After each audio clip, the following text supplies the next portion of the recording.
Nucleotide. यहाँ कौन सा बांड है बताइए जल्दी। फास्फोडाइएस्टर बांड है कि ग्लाइकोसिडिक बांड है? कैसे जाने हो? शुगर और क्षार के बीच में कौन सा बांड बनता है? Glycosidic bond. ये शुगर है और इधर क्या है?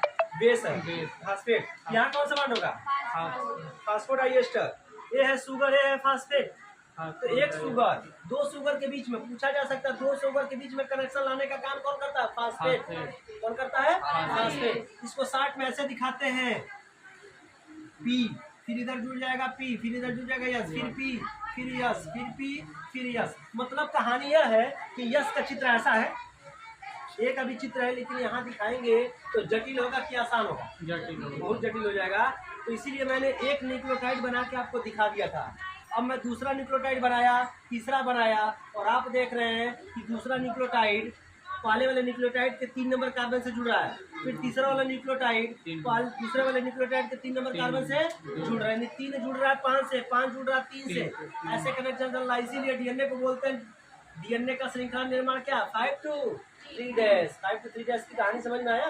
5 to 3 क्यों बोलते हैं? तो यह डीएनए की एक श्रृंखला, डीएनए ऐसे पढ़ते हो ना, तो डीएनए के इस वाले चेन में यही लोग हैं।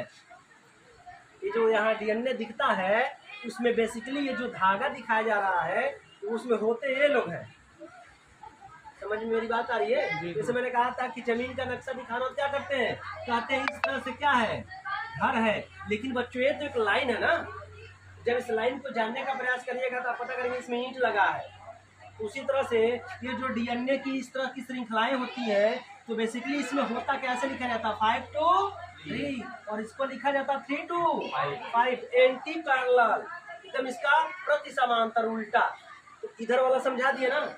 ठीक, आपको टी से, तो फिर इधर भी वही कहानी होगी कि नहीं होगी? बोलिए। फिर यस, टी से कौन जुड़ेगा? ए, फिर इधर पी, फिर इधर यस, यस से कौन जुड़ेगा? टी। मतलब इधर से भी न्यूक्लियोटाइड, इधर से भी न्यूक्लियोटाइड।